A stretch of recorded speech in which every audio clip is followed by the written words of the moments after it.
Straight പാൻറ്റിൻ്റെ part 2 ആണ് കേട്ടോ. അപ്പോൾ നമുക്ക് പോക്കറ്റ് എങ്ങനെയാണ് അറ്റാച്ച് ചെയ്യുക എന്നുള്ളത് ഫസ്റ്റ് നോക്കാം. അപ്പോൾ നമ്മുടെ ഫ്രണ്ട് ഭാഗം ഉണ്ടാവുമല്ലോ, അതായത് പാൻറ്റിൻ്റെ ഫ്രണ്ട് ഭാഗം നമ്മൾ കട്ട് ചെയ്തിട്ടുണ്ടായിരുന്നില്ലേ, ആ ഒരു ഭാഗം എടുത്തിട്ട് അതിൻ്റെ താഴോട്ട് 1 ഇഞ്ച് അടയാളപ്പെടുത്തുക. അതായത് ക്രോച്ച് ഏരിയൻ്റെ ഭാഗമല്ല, മറ്റേ ഭാഗം, ആ സ്ട്രൈറ്റ് ആയിട്ടുള്ള ഭാഗമല്ലേ, ആ ഭാഗത്ത് 1 ഇഞ്ച് താഴോട്ട് അടയാളപ്പെടുത്തുക. എന്നിട്ട് നമ്മുടെ പോക്കറ്റിന് നമ്മൾ കട്ട് ചെയ്ത് വെച്ചിട്ടുള്ള ആ ഒരു തുണി ഉണ്ടല്ലോ, അത് അതിൻ്റെ മുകളിൽ വെച്ചിട്ട് ആ 1 ഇഞ്ച് കഴിഞ്ഞിട്ട് വേണം നമ്മൾ സ്റ്റിച്ച് ചെയ്യാൻ വേണ്ടിയിട്ട്. അപ്പോൾ ഇത് കറക്റ്റായിട്ടൊന്ന് വെക്കുക. എന്നിട്ട് നമ്മൾ 1 ഇഞ്ച് കഴിഞ്ഞിട്ട് 6 ഇഞ്ചിൽ ഒന്ന് അടിച്ചെടുക്കുക. ആ 1 ഇഞ്ച് വിട്ടിട്ട് വേണം 6 ഇഞ്ചിൽ നമ്മൾ സ്റ്റിച്ച് ചെയ്യാൻ വേണ്ടിയിട്ട്. ഒന്ന് ശ്രദ്ധിച്ച് നോക്കിയാൽ മനസ്സിലാവും കേട്ടോ. അപ്പോൾ ഇതാണ് നമ്മുടെ പോക്കറ്റിന് വേണ്ടിയിട്ട് ഉണ്ടാക്കി വെച്ചിട്ടുള്ള തുണി കേട്ടോ. അപ്പോൾ നമ്മളത് നല്ല ഭാഗവും ഒരുമിച്ച് വെച്ചിട്ട് നമ്മൾ 1 ഇഞ്ച് താഴോട്ട് മാറ്റി വെച്ചിട്ട് അവിടെ അടയാളപ്പെടുത്തുക.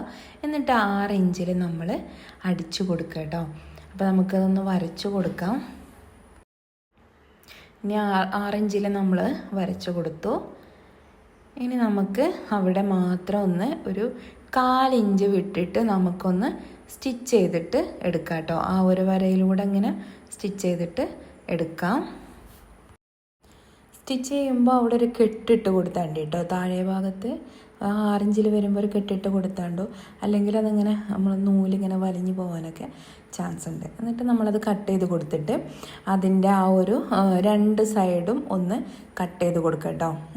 അതായത് നമ്മൾ ആ ഫസ്റ്റ് സ്റ്റിച്ച് ചെയ്ത ആ ഒരു തുടങ്ങിയ ഭാഗത്തും പിന്നെ എൻഡ് ചെയ്ത ഭാഗത്തും ഇങ്ങനെ ക്രോസ് ആയിട്ട് ഒരു കട്ടിങ് കൊടുക്കുക. അതെന്തിനാന്ന് വെച്ചാൽ നമ്മളെ ഇതുപോലെ കേട്ടോ, ശ്രദ്ധിച്ചാൽ മതി. നമ്മൾ ഇതുപോലെ ഒന്ന് കട്ട് ചെയ്ത് കൊടുക്കുക ചെറുതായിട്ടിട്ട്. നമ്മൾ ആ ഇതിമ തട്ടരുത്, നൂലുമ്പോൾ നമ്മൾ സ്റ്റിച്ച് ചെയ്തിമ തട്ടരുത് കേട്ടോ. അല്ലാതെ ഇങ്ങനെ ഒന്ന് ജസ്റ്റ് ഒന്ന് നമ്മൾ ടെക്കൊക്കെ ഇട്ട് കൊടുക്കൂലേ നമ്മൾ ഈ നെക്കുമ്മലൊക്കെ, അതേപോലെ കേട്ടോ. അതെന്തിനാന്ന് വെച്ചാൽ നമ്മളിങ്ങനെ മടക്കി വെക്കുമ്പോൾ കറക്റ്റായിട്ട് നിൽക്കാൻ വേണ്ടിയിട്ടാണ്. അല്ലെങ്കിൽ എന്താ വെച്ചാൽ അതിങ്ങനെ ഇങ്ങനെ വലിഞ്ഞ് നിൽക്കൂലേ, അതേപോലെ നിൽക്കൂട്ടോ. അപ്പോൾ അതുകൊണ്ടാണ്. ഇനി അത് നമ്മൾ മറിച്ചിട്ട് കൊടുത്തിട്ട് ഒന്ന് അതിൻ്റെ മുകൾ ഭാഗത്ത് ഒന്ന് സ്റ്റിച്ച് ചെയ്യുക. പോക്കറ്റിൻ്റെ തുണിമേലല്ല, നമ്മുടെ പാൻറ്റിൻ്റെ തുണിയിലാണ് നമ്മൾ ആ സ്റ്റിച്ച് കൊടുക്കുക കേട്ടോ. അത് പ്രത്യേകം ശ്രദ്ധിക്കണേ. ഇപ്പോൾ നമ്മൾ സ്റ്റിച്ച് ചെയ്യുമ്പോൾ പോക്കറ്റിൻ്റെ തുണി താഴെ ഭാഗത്താണ് കേട്ടോ വരിക. ഇതൊക്കെ ഞാൻ പറഞ്ഞു തരണം എന്താണെന്ന് വെച്ചാൽ ഇത് ഒരേ കളറായതുകൊണ്ട് നിങ്ങൾക്ക് കുറച്ച് കൺഫ്യൂഷൻ ഉണ്ടാവും, ഇതെവിടെയാണ് വരുന്നത്, എവിടെയാണ് സ്റ്റിച്ച് ചെയ്യണത് എന്നുള്ളതൊക്കെ. അപ്പോൾ അതുകൊണ്ടാണ് കേട്ടോ ഞാനിങ്ങനെയൊക്കെ പറയണത്. ഞാൻ എന്താണ് ഇങ്ങനെ പറഞ്ഞു തരാൻ കാരണം എന്ന് വെച്ചാൽ ഞാനും ഇതുപോലെ യൂട്യൂബൊക്കെ നോക്കിയിട്ട് തന്നെയാണ് പഠിച്ചിട്ടുള്ളത്. അപ്പോൾ നമുക്ക് ചില ഒരു ചാനലിലൊക്കെ നമുക്കിതുപോലെ പോക്കറ്റ് വെക്കാൻ എങ്ങനെയാണെന്നുള്ളതൊക്കെ പറഞ്ഞു തരും. അപ്പോൾ അതെവിടെയാണ് സ്റ്റിച്ച് ചെയ്യേണ്ടതെന്നൊന്നും പറയൂല, അത് അങ്ങനെ കാണിച്ച് അങ്ങനെ പോകും. അപ്പോൾ അവർക്ക് വിചാരം എന്താണെന്ന് വെച്ചാൽ കുറച്ചൊക്കെ സ്റ്റിച്ച് ചെയ്യാൻ പറ്റുന്നവർക്ക് ഇതൊന്ന് കണ്ടാൽ തന്നെ മനസ്സിലാവുമല്ലോ എന്നുള്ളൊരു വിചാരത്തിലാണ് അങ്ങനെ ചെയ്യണത്. പക്ഷെ അങ്ങനെയല്ല, ഒരുവിധം സ്റ്റിച്ച് ചെയ്യുന്ന ആളുകൾക്കൊക്കെ ഇത് മനസ്സിലാകും. പക്ഷേ എന്ന് വെച്ചാൽ ബിഗിനേഴ്സൊക്കെ നമുക്ക് ഒരു കൺഫ്യൂഷൻ ആയിരിക്കും വരുന്നത് കേട്ടോ. അപ്പം അതുകൊണ്ടാണ്. പിന്നെ നമ്മൾ പോക്കറ്റ് ക്ലോസ് ചെയ്തിട്ടുണ്ട്, ഒരു ഭാഗം ഓൾറെഡി ക്ലോസ് ആയിട്ടുണ്ട്. അപ്പോൾ ഇനി താഴെ ഭാഗം മാത്രം നമുക്ക് ക്ലോസ് ചെയ്താൽ മതി. മറ്റേ ഭാഗമൊക്കെ നമുക്ക് നമ്മുടെ ആ ഒരു മറ്റേ ഭാഗം ബാക്ക് ഭാഗം വെച്ചിട്ടാണ് നമ്മൾ ക്ലോസ് ചെയ്യുക. അപ്പോൾ നമുക്ക് പാൻറ്റിൻ്റെ ബാക്ക് ഭാഗം കേട്ടോ, ഒരു ഭാഗത്തിൻ്റെ. അപ്പോൾ അത് വെക്കുമ്പോൾ അവിടെ താനെ ക്ലോസ് ആവും. അപ്പോൾ നമുക്ക് പിന്നെ ഒരു ഭാഗം മാത്രം നമ്മൾ ക്ലോസ് ചെയ്താൽ മതി, അതായത് താഴെ ഭാഗം കേട്ടോ. മുകൾ ഭാഗം നമ്മൾ അതേപോലെ അലാസ്റ്റിക് വെക്കാനുള്ള ആ ഒരു ഇത് വെക്കുമ്പോൾ അതും ക്ലോസ് ആയി പോകും കേട്ടോ. അപ്പോൾ ഇനി നമ്മൾ വെക്കണത് ശ്രദ്ധിച്ചോളൂ. ഇത് നമ്മൾ ബാക്ക് പീസാണ് കേട്ടോ. ബാക്ക് പീസിൻ്റെ നല്ല വശം ഫ്രണ്ട് പീസിൻ്റെ നല്ല വശം, അതായത് നമ്മുടെ പോക്കറ്റ് വെച്ചതിൻ്റെ ആ ഒരു ഭാഗം കൂടെ വെച്ചിട്ട് നമ്മൾ അതിൻ്റെ മുകൾ ഭാഗത്തു കൂടെ അങ്ങനെ അടിച്ചിട്ട് പോവുകയാണ്. അപ്പോൾ നമ്മൾ ഒരു ഭാഗം നമ്മൾ ഇങ്ങനെ ക്ലോസ് ആക്കിയിട്ട് വെച്ചിട്ടുണ്ട്. പിന്നെ നമ്മൾ പോക്കറ്റിൻ്റെ ഒരു ഭാഗം ഇങ്ങനെ കുറച്ചിങ്ങനെ ഇതാക്കി വെച്ചിട്ടുണ്ട്. എന്നിട്ട് ആ പോക്കറ്റിൻ്റെ തുണിമ കൂടെ ആയിരിക്കും നമ്മൾ ക്ലോസ് ചെയ്യുക കേട്ടോ. ആ ഒരു ഇത് അന്ന് ശ്രദ്ധിക്കാം. പോക്കറ്റിൻ്റെ തുണിമ കൂടെ തന്നെ ആവണം നമ്മൾ സ്റ്റിച്ച് ചെയ്യണത്. അല്ലെങ്കിൽ നമുക്ക് പിന്നെ പോക്കറ്റ് കിട്ടൂലല്ലോ, പിന്നെ പോക്കറ്റ് ക്ലോസ് ആയി പോകൂലേ. അപ്പോൾ നമ്മൾ പോക്കറ്റിൻ്റെ അടിഭാഗത്തെ പോക്കറ്റിൻ്റെ തുണി ഉണ്ടാവുമല്ലോ, അത് കുറച്ച് ഇങ്ങനെ വെച്ചിട്ട് ഒന്ന് അതിമ്മക്കൂടെ ബാക്ക് ഭാഗം ഇങ്ങനെ ക്ലോസ് ചെയ്തിട്ട് പോവട്ടോ. കറക്റ്റായിട്ട് മനസ്സിലാവുന്നുണ്ട് എന്ന് വിചാരിക്കണു.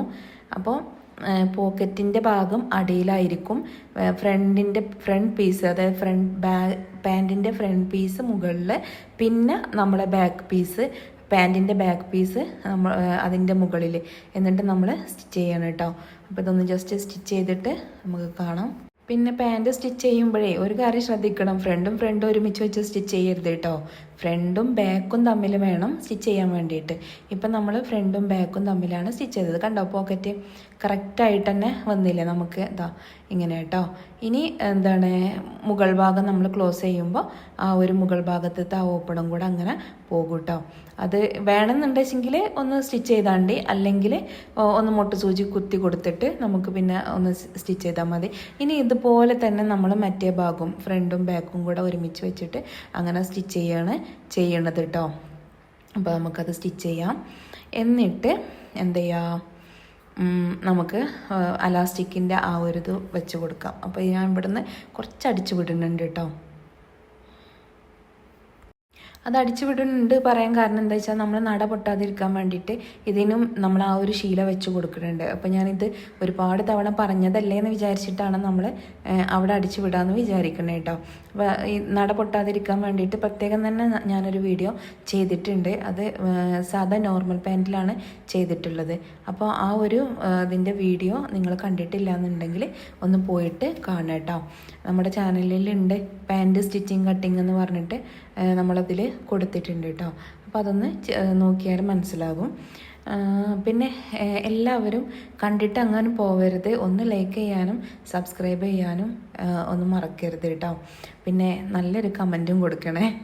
ഓക്കെ, അപ്പോൾ ഇഷ്ടമായെങ്കിൽ തീർച്ചയായിട്ടും അഭിപ്രായം പറയണം. ഓക്കെ, അപ്പോൾ അത് അടിച്ചു കഴിഞ്ഞിട്ട് ഇനി നമ്മൾ ഇതിൻ്റെ, അതായത് അലാസ്റ്റിക്കിൻ്റെ ഭാഗത്തിന് വേണ്ടിയിട്ട് നമ്മൾ അതിൻ്റെ മുകളിൽ ഇതുപോലെ ഒരു കഷ്ണം വെക്കണം കേട്ടോ. അതായത് 4 ഇഞ്ച് വീതിയിൽ നമ്മളൊരു സ്ട്രിപ്പ് കട്ട് ചെയ്തിട്ടില്ലായിരുന്നോ, പാർട്ട് 1 കാണാത്തവർക്ക് പോയി കാണണം കേട്ടോ, അപ്പോൾ മനസ്സിലാവേ. അപ്പോൾ നമുക്കിതൊന്ന് കട്ട് ചെയ്തിട്ട് സ്റ്റിച്ച് ചെയ്തിട്ട് കാണാം. ഫസ്റ്റ് നമ്മളിതൊന്ന് സ്റ്റിച്ച് ചെയ്യാം. എന്നതിന് ശേഷം നമ്മൾ അത് മടക്കി ഒരു 1/2 ഇഞ്ചിലും മടക്കി സ്റ്റിച്ച് ചെയ്യാം. എന്നിട്ട് നമ്മളത് നമ്മുടെ പാൻറ്റ് ക്ലോസ് ചെയ്തിട്ട് വേണം ഇത് മടക്കിയടിക്കാൻ കേട്ടോ, അല്ലെങ്കിൽ രണ്ടും രണ്ട് വിധമായിട്ട് ഇങ്ങനെ നിൽക്കും. അപ്പോൾ ഇതൊന്ന് ജസ്റ്റ് ഒന്ന് ഇങ്ങനെ കണ്ടുപോയാൽ നിങ്ങൾക്ക് മനസ്സിലാവുന്നതേ ഉള്ളൂ. നമുക്കിതൊന്ന് സ്റ്റിച്ച് ചെയ്തിട്ട് കാണാം. ഇനി നമ്മൾ എന്താ ചെയ്യണത് വെച്ചാൽ അലാസ്റ്റിക്കിൻ്റെ ആ ഒരു ഭാഗത്തിന് 1.5 ഇഞ്ചാണ് നമ്മൾ മടക്കി കൊടുക്കാനുണ്ടാവുക. 4 ഇഞ്ചാവുമ്പോൾ 1/2 ഇഞ്ച് മുകളിലും 1/2 ഇഞ്ച് മേലെയും നമ്മൾ മടക്കി അടിച്ചു. അപ്പോൾ നമുക്ക് 3 ഇഞ്ചാണ് പിന്നെ ബാക്കി ഉണ്ടാവുക. അപ്പോൾ ആ 3 ഇഞ്ചിനെ പകുതിയാക്കിയാൽ പിന്നെ 1.5 ഇഞ്ച്. അപ്പോൾ നമുക്ക് 1.5 ഇഞ്ചിലായിരിക്കും നമുക്ക് അലാസ്റ്റിക്കിൻ്റെ ഇതുണ്ടാവുക കേട്ടോ. അത് ഇതേപോലെ തന്നെ അടിച്ച് പോവുക. അപ്പോൾ നമ്മുടെ ഓപ്പണിൻ്റെ ഭാഗം നമുക്ക് ക്ലോസ് ആയി കിട്ടും. അതുപോലെ എന്നിട്ട് പിന്നെ നമ്മൾ അലാസ്റ്റിക് കോർത്തിട്ട് പിന്നെ അതൊക്കെ ചെയ്യട്ടോ. അതൊക്കെ ഞാൻ മുന്നേ ഒരു വീഡിയോയിൽ സാധാ പാൻറ്റിൽ ഇട്ടിട്ടുണ്ട്. അത് അതേ മെത്തേഡിൽ തന്നെയാണ് കേട്ടോ. സംശയം ഉണ്ടെങ്കിൽ അതൊക്കെ പോയിട്ട് കാണട്ടോ. ഇത് ഒരുപാട് ടൈം ആവുകയാണ് എല്ലാത്തിനും കൂടെ ഇങ്ങനെ കാണിക്കുമ്പോൾ, അതുകൊണ്ടാണ്. അപ്പോൾ ഇനി നമ്മൾ താഴെ ഭാഗം മടക്കി അടിക്കുകയാണ് ചെയ്യണത്. അപ്പോൾ താഴെ ഭാഗത്ത് നമുക്ക് 3 ഇഞ്ചാണ് പിന്നെ മടക്കി അടിക്കാനുള്ളത്. അപ്പോൾ അത് അതേപോലെ തന്നെ കറക്റ്റാക്കിയിട്ട് ഒന്ന് പിൻ ചെയ്തൊക്കെ കൊടുത്തിട്ട് മടക്കി സ്റ്റിച്ച് ചെയ്ത് കൊടുക്കുക. എന്നതിന് ശേഷം നമുക്ക് പാൻറ്റ് ക്ലോസ് ചെയ്യാം കേട്ടോ. അപ്പോൾ ഇത്രയേ ഉള്ളൂ നമ്മുടെ പാൻറ്റിൻ്റെ ഒരു ജോലി എന്ന് പറഞ്ഞാൽ. ഏറ്റവും ഈസി ആയിട്ട് തന്നെ ചെയ്യാൻ പറ്റും. പലരും എന്താണെന്ന് വെച്ചാൽ കുറേ അതൊക്കെ കാണുമ്പോൾ നല്ല ഭംഗിയുള്ള പാൻറ്റൊക്കെ കാണുമ്പോൾ അതിനൊക്കെ ഇത്ര എന്തോ ഒരു ഇടങ്ങാറായിരിക്കും ഇപ്പോൾ അതൊക്കെ ചെയ്യാൻ വേണ്ടിയിട്ട്, അതൊന്നും ഇന്നെക്കൊണ്ട് പറ്റൂല എന്നൊക്കെ വിചാരിച്ചിട്ട് ഒക്കെ ബാക്കൊക്കെ നിൽക്കും. അപ്പോൾ ഇതൊക്കെ പഠിച്ചാൽ നോക്കി പഠിച്ചിട്ടുണ്ടെങ്കിൽ പിന്നെ നമുക്ക് തന്നെ നമ്മുടെ ഇത് ചെയ്തൂടെ, വേറെയുള്ളവരെ നോക്കണ്ടല്ലോ. പിന്നെ അലാസ്റ്റിക് എടുക്കുമ്പോൾ എല്ലാവർക്കും ഒരു സംശയമുണ്ട്, എങ്ങനെയാണ് അലാസ്റ്റിക്കിൻ്റെ അളവ് എടുക്കുക എന്നുള്ളത്. അപ്പോൾ നമ്മുടെ ടോട്ടൽ ലെങ്ത്ത് എത്രയാണോ ആ ലെങ്ത്ത് നിന്ന് 5 ഇഞ്ച് കുറച്ചിട്ട് വേണം നമ്മൾ അലാസ്റ്റിക് എടുക്കാൻ വേണ്ടിയിട്ട് കേട്ടോ. പിന്നെ 1 ഇഞ്ച് നമ്മൾ ഒന്ന് അത് കൂട്ടി യോജിപ്പിക്കുമ്പോൾ 1 ഇഞ്ചും പോകും, അങ്ങനെ കേട്ടോ. അപ്പോൾ നമുക്ക് കറക്റ്റായിട്ട് തന്നെ ആ ഒരു ടൈറ്റിൽ നമ്മുടെ അലാസ്റ്റിക് നിൽക്കും കേട്ടോ.